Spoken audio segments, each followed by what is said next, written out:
alaikum wa rahmatullahi wa barakatuh. I would like to welcome you all at the beginning of the third day of the 7th ADSD. Today, our discussion will focus on the third element on factor that will affect the features of both global and regional order COVID-19 pandemic. Today, we will have three panels discussing challenges associated with COVID-19 crisis, as those will include health, economic, and geopolitical challenges. The first panel will address the health challenges of COVID-19 through analyzing gaps in global healthcare system and pandemic control policies exposed by the COVID-19. The lessons learned from the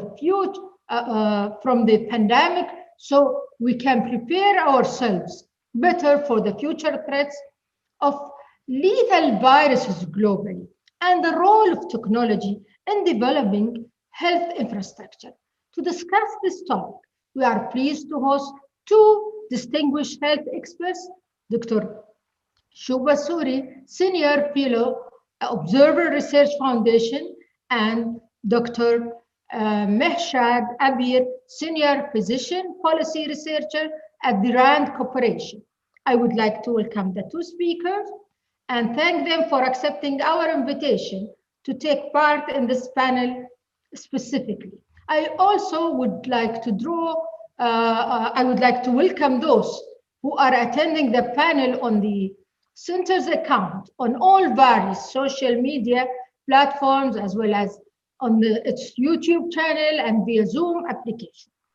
Before I give the floor to the speakers, I would like to draw the attention of our Arab viewers that they can listen to the Arabic interpretation of the discussion by clicking on the French channel down to the screen. Welcome my speakers, and also I'm happy today because this panel, for the first time in this edition, we are three females, and I'm so glad to join you. Dr. Suri, would you give us 3 minutes just briefing about the topic? Thank you, Dr. Ketbi, and I'm really thankful to the ADSD for inviting me to speak on this very important panel after COVID-19, new health infrastructure. We all know what is happening in terms of statistics on COVID-19. We have the top 3 countries in which India is the second in line. I mean, it keeps shifting from second to third between Brazil and India. And the US, obviously, it tops with, more than 10 million cases. And unfortunately, I would say it is a new reality. And it is going to impact lives through 2021, to say the least, to say the very least. I mean, it is going to have a lasting effect in the coming year as well. And if I read through some of the crises in the history, I think this is the only crisis which has actually got down or shut down the global economy. I mean, there have been crises in the past which have not affected the economy like this COVID-19 has done, and I think this is a new normal, and we need to adapt to this new normal.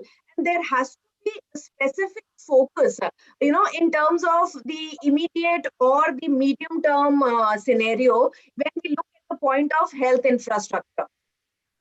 We have seen that, the focus has been on creating large COVID isolation centers or reserving the ICU beds or, making a makeshift hospitals into COVID centers so that, people could be quarantined, they could be isolated.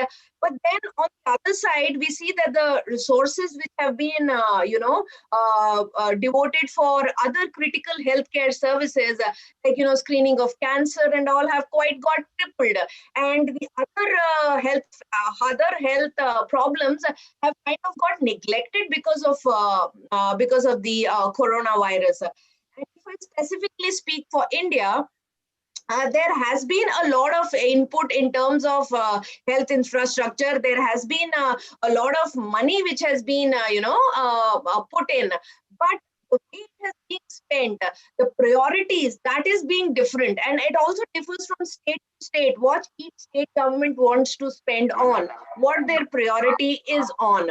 So, and badly affecting the GDP. I mean, India has, only around 1.3% of its GDP on healthcare, whereas you have the other developed countries at 10 to 18%. Even if I look at China or Nigeria, which are around 4 to 6%. So India is actually at the lowest in terms of GDP spending on healthcare. So, and moreover, as I was already discussing, that the Indian economy is like, the government is opening up slowly, the metros are opening, though the schools or colleges are still partially shut down, and with marriages and a lot of other festivities happening, it is slowly opening up. But there is still a need to be cautious. There is still a need to strategize. There is still a need to think what is going to work, so that this post-COVID crisis could be handled with ease. And there should not be another crisis happening just because we have neglected the problem which we had during the COVID-19 times. Right. So I think I'll stop here. Thank you. Dr. Mahshid. Dr. Mahshid? Yes, hello. Thank you so much for having me on this panel. I'm very grateful and happy to be here. So just briefly, a little bit about my background. So in addition to being a policy researcher at RAND, I'm a practicing emergency physician at the University of Michigan. And I would have to say that in my over a decade of practice, I've never seen anything quite like this. So as far as the University of Michigan and practice in America in general is concerned, this has impacted all facets of life in the United States. And what we see in our health systems is exacerbations of gaps and limitations that we knew existed before, including capacity and access, and also effectively, addressing the needs of vulnerable populations. So these issues that have existed in the United States for a long time, but now we truly realize the limitations of our health system. On the flip side, there are some silver linings. So we have been able to leverage innovations and use technology to address some of these challenges. So for example, in the United States, telehealth has been picked up since the beginning of the pandemic in a way that it was never used before the pandemic. So this crisis has forced our hand to kind of use the technology that exists, where prior to that, there was resistance to using it, both on the part of providers and patients, because it's a new technology relatively, and people wanted to do it the old way. But overall, the impact has been kind of astronomical, not just on the folks who actually have COVID, but also on everyone else. So what I call the collateral damage from COVID-19, which, so everyone who has COVID, and whether they survive and have no complications, or they survive with long-term complications, or they unfortunately pass away from the disease, there's also a slew of people who have suffered and have potentially died because they didn't have access to care. And we see in the United States and many other countries around the world, the excess mortality, which is the number of deaths from all causes this month or this year compared to prior years, has significantly gone up. And the thought is that the excess mortality is because of poor access to care and poor access to medicines in individuals who do not contract COVID. So the problem is truly astronomical from a health standpoint, but also from impact of education on children, on impact on mental health, with a rise in domestic violence worldwide, a rise in drug abuse in the United States, in opioid overdoses, in suicides, and in violent injuries. So the impact really is I don't know that we will know even for a number of years after this is over, but there's much to learn from it too. So, and I think that technology is one of it. The fact that health systems need to become a lot more nimble, and they need to have plans in place to collaborate with other health systems so they can share resources during disasters and public health emergencies. And this is science that we've had and we've known. We knew that a pandemic would hit the world at some point. We were due for one. Unfortunately, we didn't prepare for it. And I think that the global community needs to come together to realize that these threats they're going to be threats of different natures. And we as a global community need to work together to come up with plans to cooperate and collaborate for the good of all of our populations. Absolutely, absolutely. Well, Dr. Suri, how has the COVID-19 affected reviewing current healthcare system in the world? As Dr. Abir rightly mentioned, I think across the globe, the healthcare system were not actually designed to deal with this crisis. I mean, we were not prepared.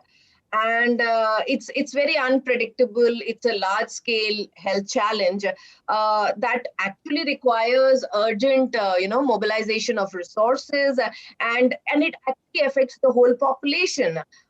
We are under threat. We are under fear. So we don't know whether we have already been affected by COVID or it has, we are going to be. And as they say, one is going to be affected. Each one of us is going to be affected sometime or the other. So, and also it is a health issue related to lifestyle changes, and where an aging population also, has a extra burden. If the aging population has an extra burden in terms of the risk to the corona. So I think going forward, the burden of the chronic health problem, especially among the elderly, will rather far exceed. And that so also is the mortality rate when you are not able to cater to the other health needs because of the focus on the coronavirus or the COVID-19. There is going to be an increase in mortality, and then you will not be able to actually substantiate or relate whether this has happened because of the virus or it has happened due to negligence or lack of healthcare facility. So I think there needs to be more of an immediate near-term challenge and also a longer-term impact on the healthcare. In terms of the near-term challenge, I think the COVID emergency will have a collateral impact. The first will be the physical and the mental exhaustion, as also mentioned by Dr. Abir. In this will be more so on the workforce healthcare, because they have actually been overworked, and along with they are also worn out of the hospital infrastructure. And the second will be the backlog of the healthcare procedures, which have taken a kind of backseat because of this time of the COVID-19. And in terms of the longer term impact on the healthcare systems, there needs to be policies, there needs to be political will, and as well as, in terms of healthcare authorities as well, so as to be able to review the current situation and how to deal with it in the future, so that we are more prepared and we are not really actually in a critical situation when any other kind of a pandemic is going to affect the world or the economy in terms of any kind of an infectious disease. Right, right. Dr. Abir, how will adaptation to the consequences of pandemic affect the priorities of healthcare system in the world? Yeah, I think this is a two-part answer. I think that in the short term, and I'll speak primarily about the United States. So a lot of health systems and hospitals have had to cancel elective procedures and operations, and that really affects their bottom line, because that is the bread and butter of hospitals here in the United States. That's how they make their money. Unfortunately, they will have to lay off, and they have across the US, a lot of staff, and perhaps shift from, at least in academic centers, from an academic or educational priority to more of a clinical priority in order to be responsive to the crisis. In the longer term, I think that they have to prioritize preparedness a lot more. And I think that they have to have, mechanisms and policies in place so that they can trigger those when such emergencies happen, so that they are more resilient.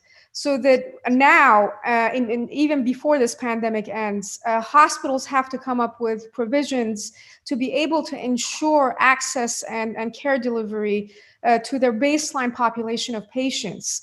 And the only way you can do that, let's say in the context of a pandemic, is collaboration with other hospitals and health systems that you may be competitive at baseline. So let's say in a state, so for example, here in Michigan, back in the spring, Detroit was a major outbreak center of COVID, but many hospitals across the state had a significant capacity. So that, what we want to do is have networks in place so that hospitals can offload the pressure from an epicenter, so that those epicenters can still continue to give the care to the patients, their general population of patients, so we don't see that collateral damage. But in order for that to happen, there needs to be policies in place, and there needs to be incentives, because, again, hospitals and health systems, the bottom line has a lot of role in how they make their decisions, and they have to be incentivized to collaborate and cooperate in such kind of network designs. But this is the time to shift from a mentality that disasters and public health emergencies are rare events. And we have to understand that the investment in preparedness is worth it in the long term, even as far as the impact on their, financial bottom line. Excellent. Dr. Suri,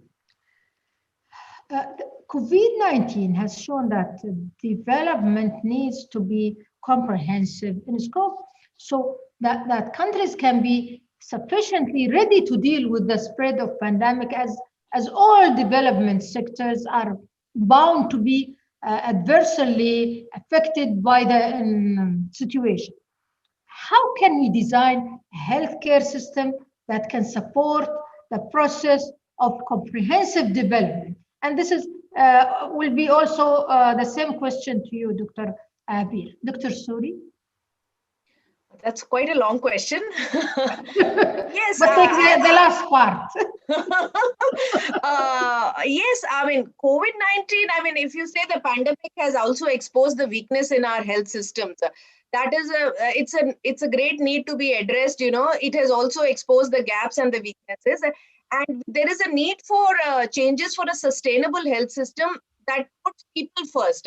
I think it's more important to have a people-centric and a population-centric view. And greater investments in population health would make people, particularly, when we're talking about people, we are particularly a vulnerable population group who are more resilient to the health risks. And beyond creating a more, more resilient population, the health systems and the health infrastructure needs to be strengthened. And I think, secondly, the primary and the elderly care needs to be reinforced, because they seem to be at more risk when it comes to in terms of pandemic or any kind of an infectious disease, because now this is more of people with more immunocompromised, population. And thirdly, I would say that this crisis has also demonstrated that equipping the health system, with both capacity as well as agility, can play a very important role when it comes to a comprehensive development in terms of healthcare support. And also, I think we need a strong data system.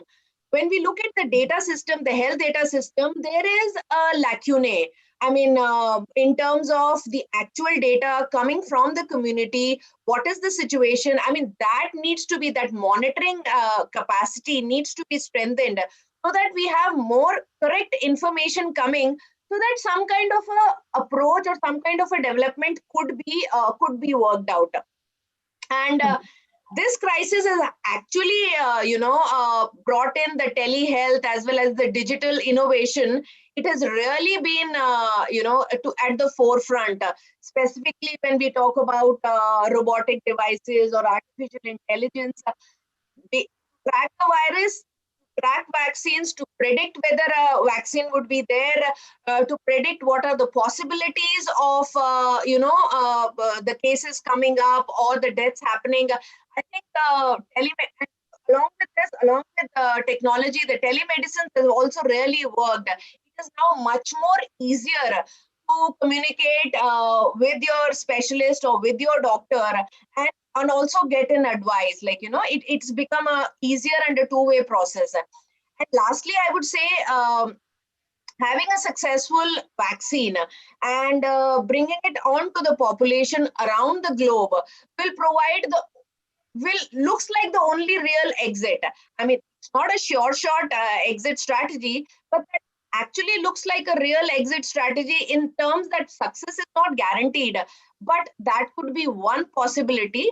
And also resolving around the policies issues could come up with something comprehensive so that we can, be able to wade through this crisis or to be able to fill in the gaps in terms of healthcare. Thank you, Dr. Suri. Dr. Abir, how can we design a healthcare system that can support the process of comprehensive development?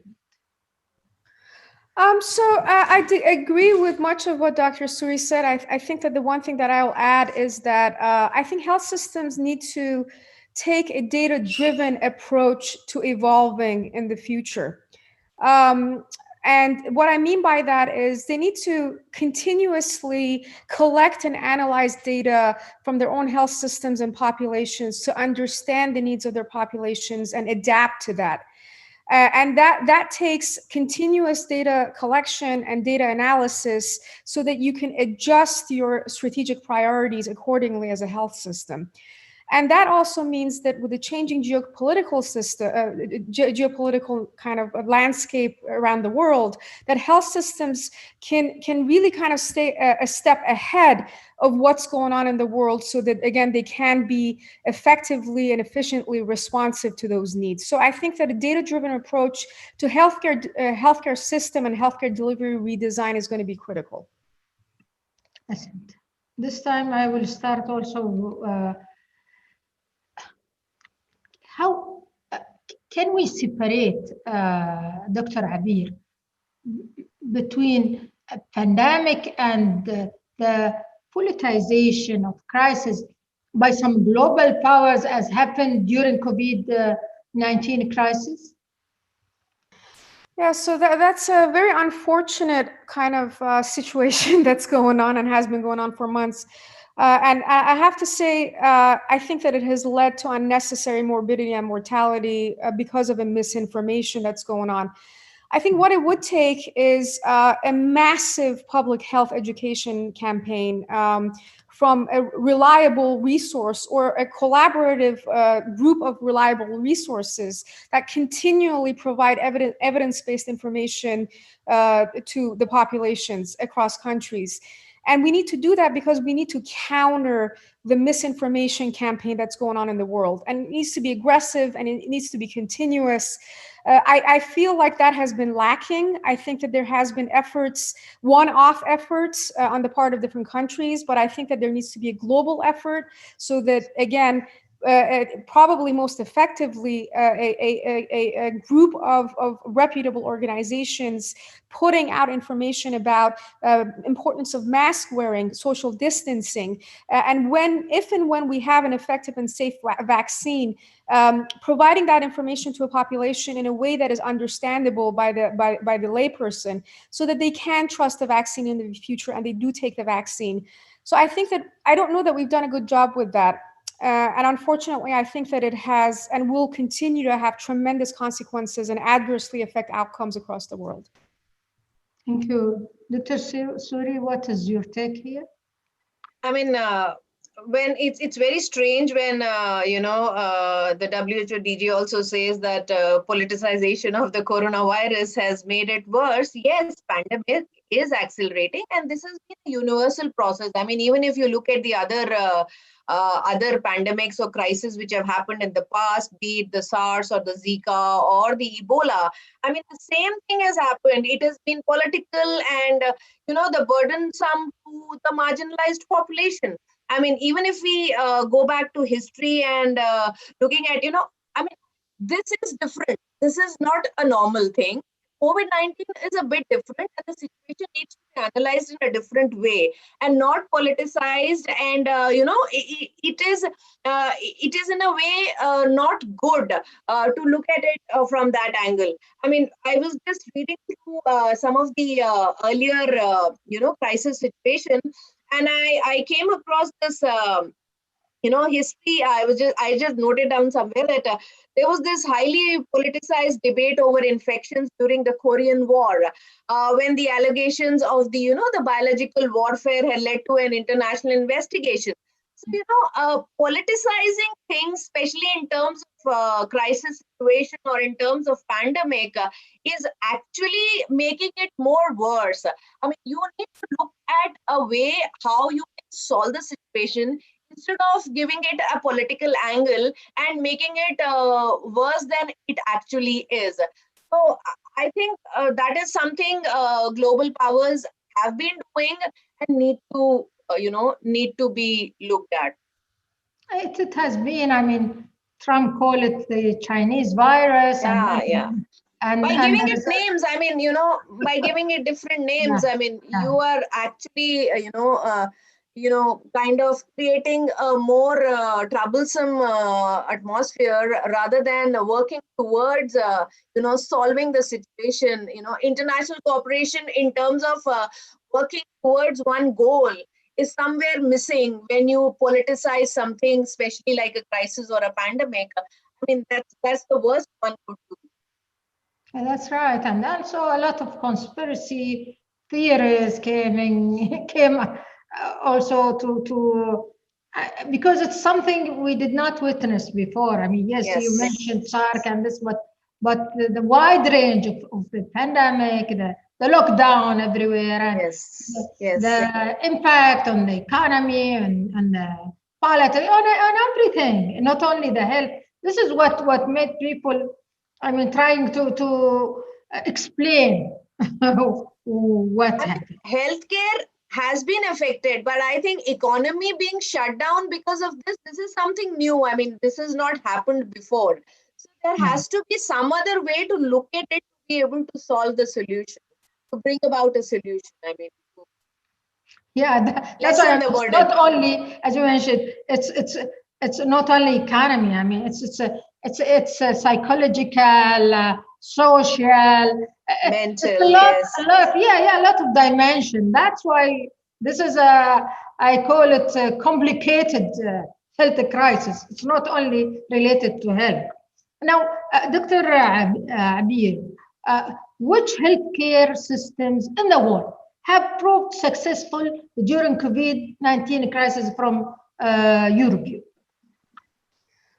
Sure. So, frankly, I think that the countries that managed the crisis from a public health standpoint, those are the health systems that have been successful. I'll let you know what I mean by that. So, the countries that successfully did a lot of testing early and did the contact tracing and the social isolation that was necessary and wore the masks, those are the ones that were successful because the health system just wasn't as impacted. And honestly, I think outside of that, um, you know, hospital and health system capacity is a function of, I always like to say, space, staff, and stuff. That is limited. It is not unlimited. So I think that, yes, hospitals, they set up, makeshift hospitals outside in tents. They got creative in increasing capacity. But at the end of the day, I think the key here is understanding the long-standing need that we have of public health and health systems to work together. And this has shown more than ever that is what is necessary. Now, let's say that in a place that public health and health systems collaborate and you do your best to keep the case numbers down. What do you do then if you still have a lot of cases and hospitals are overwhelmed? And that's where the concept of regionalization comes in. And hospitals within states and territories, and maybe even in smaller countries, regionally collaborating with other countries to share resources comes into play.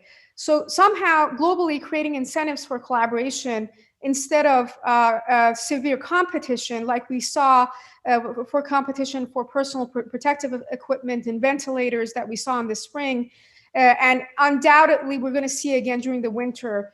I think it's a tough question, I definitely don't think that any health system that was truly stressed necessarily was successful, to be honest with you. I mean, it all depends on how we define success as well. So if you have, let's say you have hospitals in New York City, for example, that was hit incredibly hard, and some of those hospitals were decimated. Let's say that in spite of that, that their death counts were low. They didn't go above the normal death counts, or they didn't have hospital-acquired complications, a lot of readmissions or bounce backs. Perhaps you can define that as success. But again, I think that that's a question that we have to look at with more data and probably retrospectively. It's also was a shock for us to see countries like United States. I mean, we do know that in India there is a lot of poverty, but I mean, how that can be that health system collapse in United States where it's most advanced, and even in UK, many advanced and developed countries. So yes, we do know that they were not prepared, but for us, we're looking to that and comparing my country, UAE, with those systems that we did very well in containing that the pandemic. It's really strange for me. Dr. Suri, what do you think? I think this is also, instead of just thinking about which are the countries who have done well, I mean, I will not go very far. I will just look at the Asian countries. There have been examples like when you say South Korea or Taiwan or, even Australia, how they have been doing. But compared to when you look at India, it is the second most populous country. And then when we look at our health infrastructure, we actually get to know what is lagging. I mean, that's a learning, like, why these countries have done well in terms of South Korea, where you see that the public-private system is very active, and there has been a swift response in terms of flattening the curve. So if you try and learn an example from those countries, then your infrastructure is not the same. I mean, for India, the healthcare system in terms of, there are a lot of things lagging. The first thing being the public health service, which has been neglected for years. So now with this sudden crisis, I mean, it is not possible that, you are able to, develop the infrastructure or the system. And we do have examples from states in India like Kerala, who have had a very good response to the COVID-19, because there you see the primary health system was very advanced and it was working full time. But then you have other states like Uttar Pradesh and all, which have not done well at all because their primary health system has failed. So this actually brings out what is lagging. And when you talk about universal health coverage, again, now you see what is the importance of a universal health coverage or a health insurance when it comes to a crisis or a pandemic like this, where people will go, how they will pay when they don't have the capacity, so what the government is going to do for them. So like Australia, I mean, Australia, giving an example of Australia, is they have done the maximum testing. I mean, India, compared to its population, it has been minimal in terms of testing. And even now, the cases of the testing it's not even stable. Like, it is going down, the curve is going down, and the cases are on the rise. So I think it is more a learning of to understand what the other countries have done and whether you will be able to replicate that, or maybe take some understanding from what they have done and, try to scale up your system to be able to fight the crisis, or to be able to, actually strengthen your healthcare system so that you can save quite a number of people being affected by the pandemic. Dr. Abir, why have world countries failed in predicting the COVID-19 crisis? I think, as I mentioned earlier, I don't know that we failed in predicting it. I think that we've been anticipating a pandemic for years now. I just think that we maybe didn't think that it would happen. Again, the mentality of a rare event. A pandemic of this scale is a once in a 100-year event. So I think that we had our blinders on, and we're hoping that something like this would never happen. But, for example, the US did have a pandemic plan in place, under a different administration. But, I think that, again, we need to take preparedness for public health emergencies and disasters more seriously. So I don't think that it was a function of lack of awareness or lack of prediction. I think it was a function of lack of preparedness. I think that especially with climate change and a lot of the natural disasters that we're seeing that are increasing in frequency, and also, political unrest around the world, I think that we need to take it more seriously and we need to prepare for it better. So prioritizing preparedness and response. Do you think that the politician, they didn't take it seriously, and that is the gap between the scientists and the politician? Absolutely. Absolutely. Yeah. I think it's a two-part answer.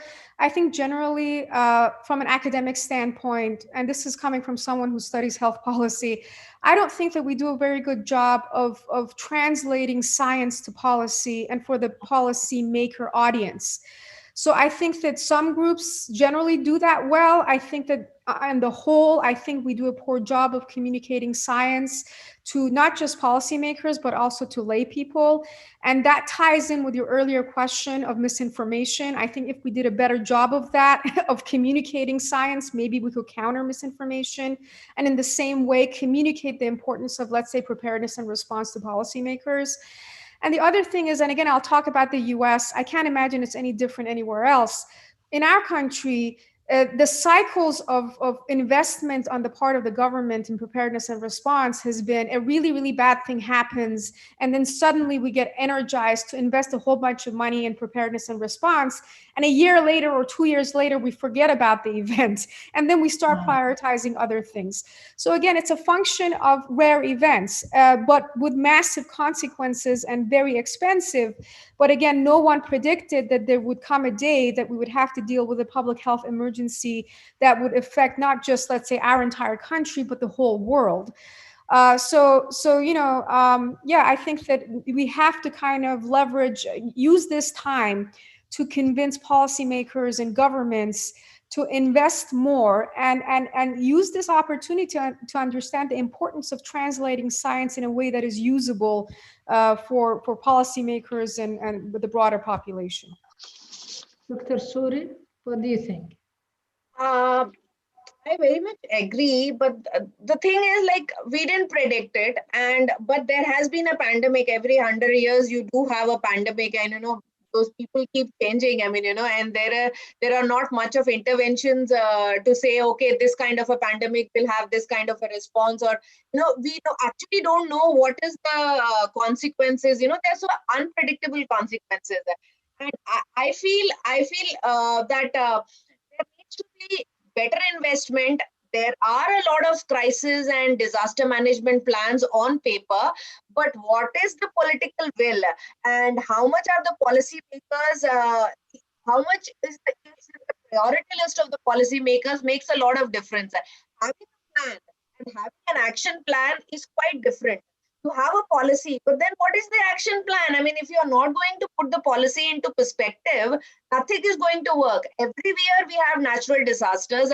We have climate change happening, we have floods, and we have locust problems. We have so many problems every year. But then again, it is at a particular period of time, it is being discussed, new policies, new plans are being developed, nothing being implemented. The crisis goes away, and so does life, moves on, keeps happening. So I think and I think in terms of COVID-19, there was not much of past evidence also to be able to look at what could be a possible intervention.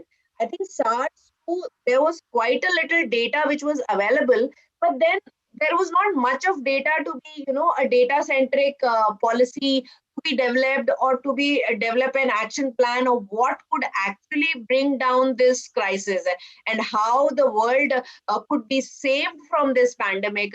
I think there were a lot of things which were lacking, and misinformation has made it more a havoc and a fear rather than working the other way around, because you see a lot of social change, behavior change has happened.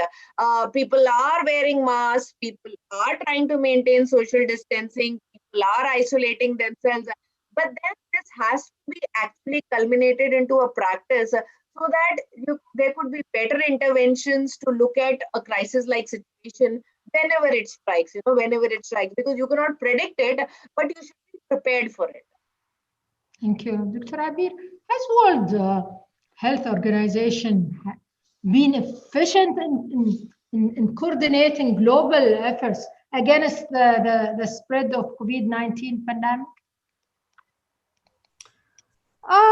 So, I mean, I would probably have to say no. And I think that the hesitation is because, even if there have been efforts, I think that the end product hasn't really been, successful, frankly, right? Because I think that, again, countries, for the most part, are doing their own thing. We should be in a state where we share successes, we share innovations, we share successful policies and practices. And the World Health Organization is in a good position to be able to lead such efforts, and also coming up with solutions for. Sorry to interrupt you, Dr. Abir. Can you move because the nice sunshine comes? Yeah, perfect. Okay. Thank you. Yeah, sure. So, I think that the World Health Organization has a very important role. And I think that dissemination, again, of effective policies and practices is one role. And the other role is ensuring procurement of supplies that we need, testing kits, reagents for tests, PPE, ventilators. How do we understand what is the global, what do we have, on deck globally, and how can we ensure that we get the supplies to the places that are most severely impacted? So I think that there's a number of roles that the World Health Organization can play. And frankly, I definitely don't think it's too late for them to take, kind of revisit how they can have a more prominent role. If nothing else, in gathering and disseminating the education aspect of it. Because like Dr. Suri said, we need to learn from other countries, and we need to learn in real time.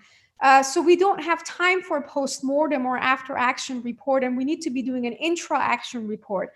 So as this pandemic is evolving, and it's still evolving, it's not static, and we're still understanding this virus, we're still understanding the transmission patterns.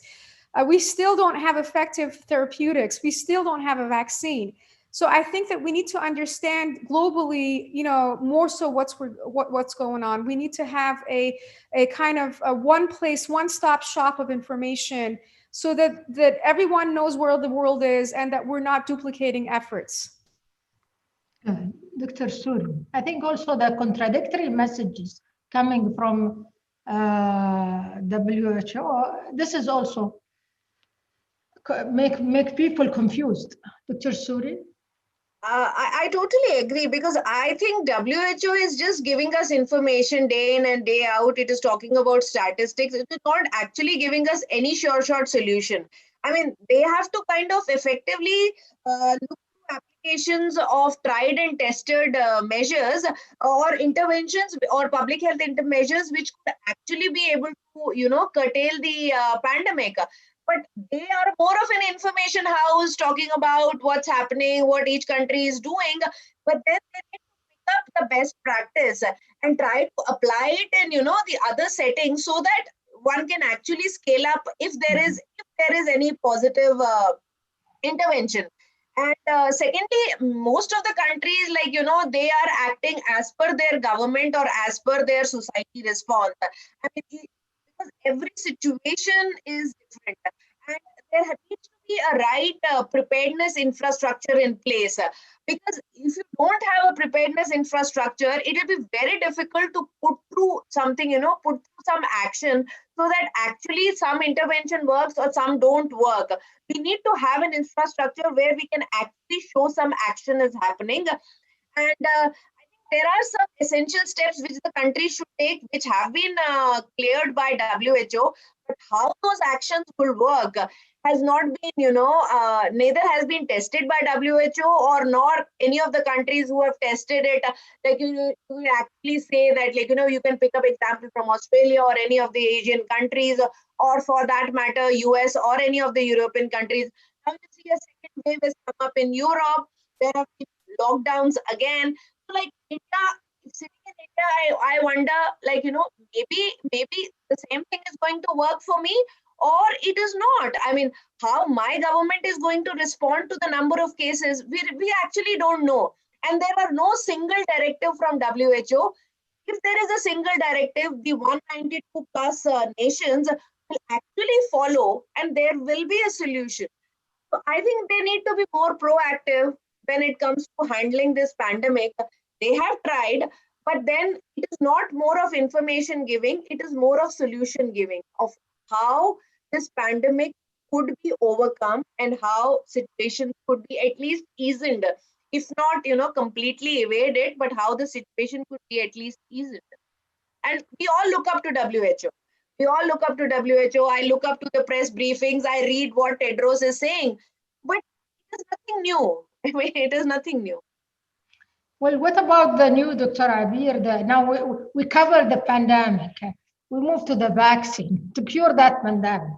What do you think about that?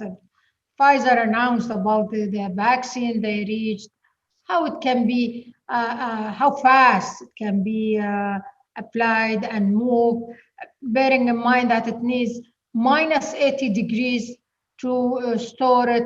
How can this be transferred to another countries? Will be other vaccine. Now, we know that China developed also a vaccine. Can be used elsewhere. What is your take here? Well, I think that is a astronomical challenge that's before us. I'll start off by saying that I'll believe a safe and effective vaccine when I see the data. Even from Pfizer, even in light of the news this week with 90% effectiveness, which is, an astronomical and unheard of level of effectiveness for a vaccine. So I'll start off there. I think there's multiple challenges. So you have to realize that this is happening against the backdrop of the anti-vaxxer movement, right? So there was a movement against vaccines at baseline before this pandemic and mistrust in vaccines. Yes. So put that aside for a second. Now tie it in with the politicization and conspiracy theories around this pandemic. So I think that adds another layer of complication and trying to speed through a process that in the past has taken at least a couple of years to develop any vaccine at the minimum. So I think that there's a lot of concerns as far as, again, getting to the point where we have a vaccine that the scientific community supports based on the data. So let's say we get there. Then that we actually are able to produce enough vaccine for the world so that we're not just giving it to people, prioritizing the usual players in countries that get the priority, and that the rest of the world is left without vaccination. And also within countries that marginalized communities get access to the vaccine. So I think those are some of the concerns. Also, as you alluded to, a vaccine that requires cooling in a way that we've never had to do for any vaccine. Also, a multi-part schedule of vaccine administration so that the person has to come back. And that could be a tall order in many countries, and especially among certain populations. So given the fact that to get herd immunity using a vaccine, you need at least 70% of the population to be vaccinated, I think we have a significant uphill battle ahead of us, unfortunately. And this is when we talk about the United Nations or WHO, I think these are the types of things that we need to have them lead and think about. And some of these challenges are new and we have never faced before. So we don't have the information. We can't look back to the past and see what happened because it has not happened since we've developed vaccines in the scale that we're seeing right now. So we cannot trust any vaccine coming now? This is what you say? No, not at all. Not at all. So definitely not that. What I'm saying is that we need to see the data.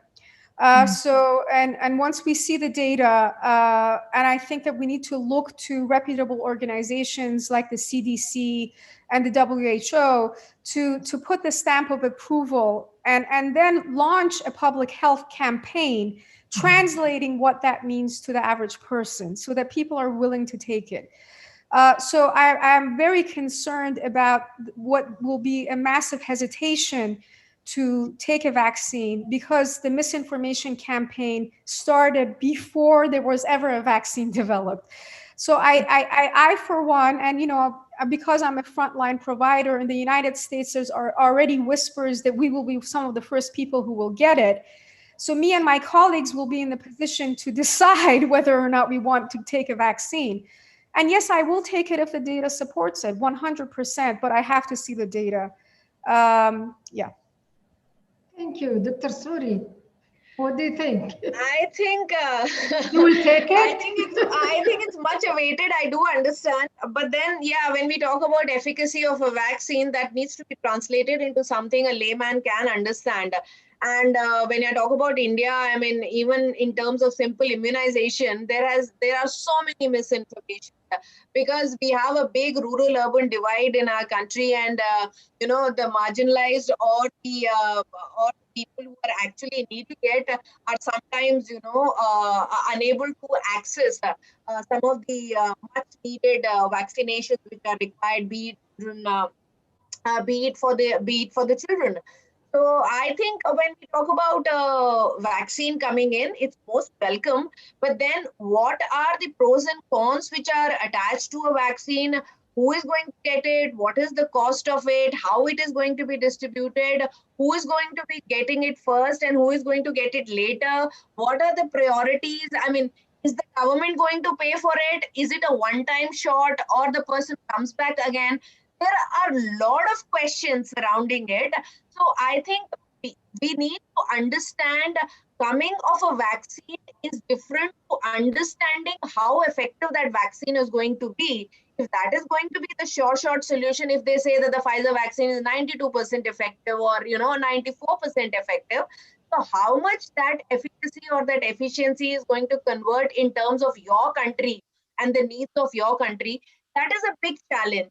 And this international cooperation in terms of which country is preferred as in the beginning to be given the vaccine and who is left out. So that is a big question. I mean, and these questions need to be sorted, need to be translated, need to be informed for a vaccine to come in and for it to be effectively fighting the pandemic.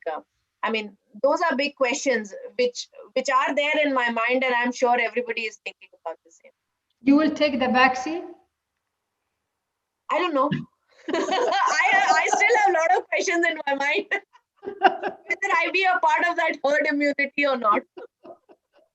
I'll get one question from our viewers before I end. There's from Sterling Jensen. He said, it's not enough to just say the government needs to do such and such, or to prioritize healthcare for national security.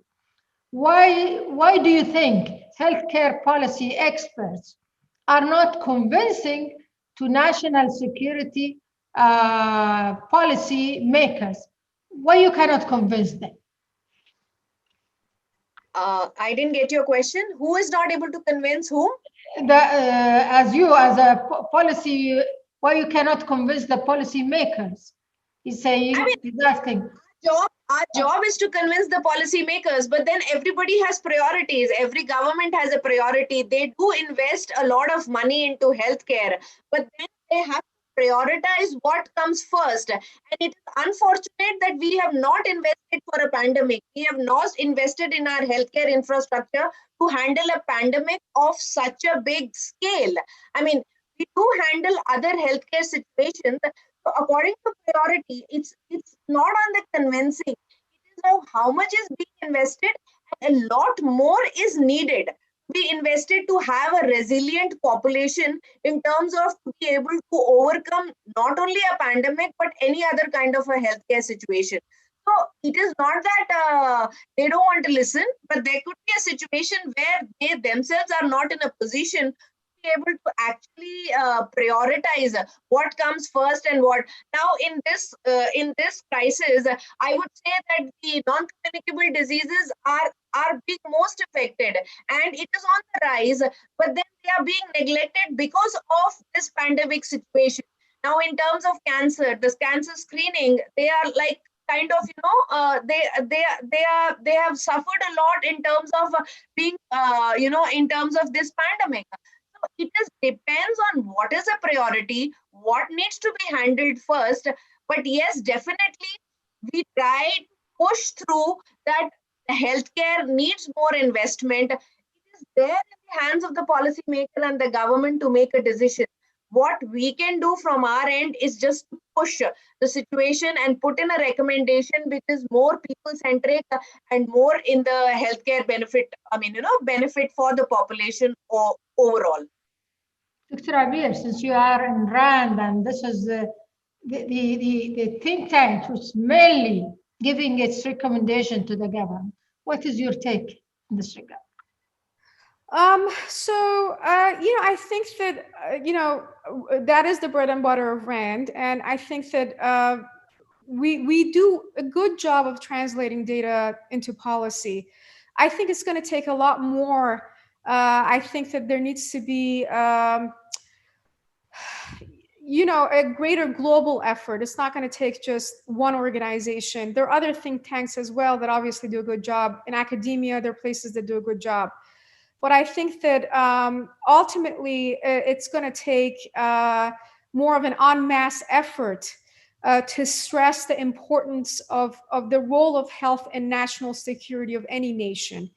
So I think some countries prioritize it more than others. So in the United States, we have the National Health Security Strategy that the federal government has invested in for years.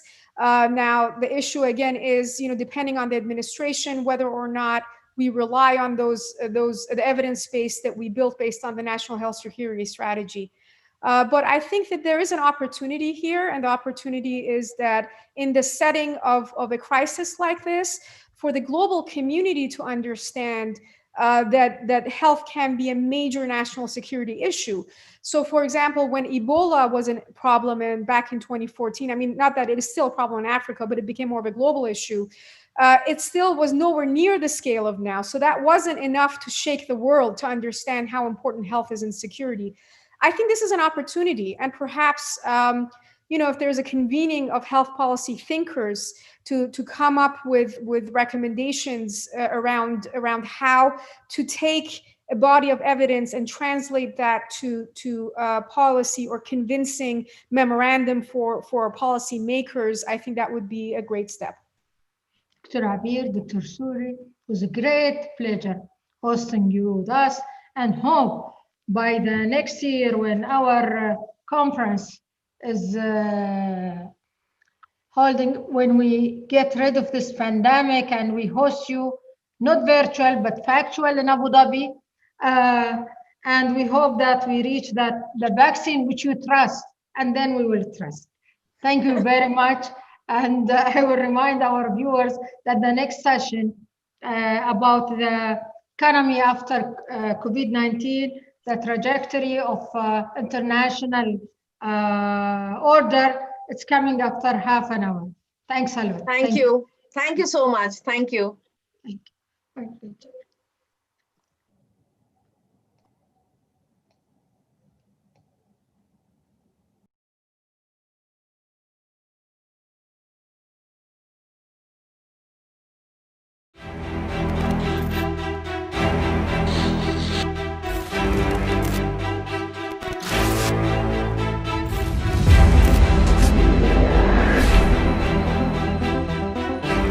في كل عام يجمع ملتقى أبو ظبي الاستراتيجي نخبة من خبراء تحليل السياسات من مختلف أنحاء العالم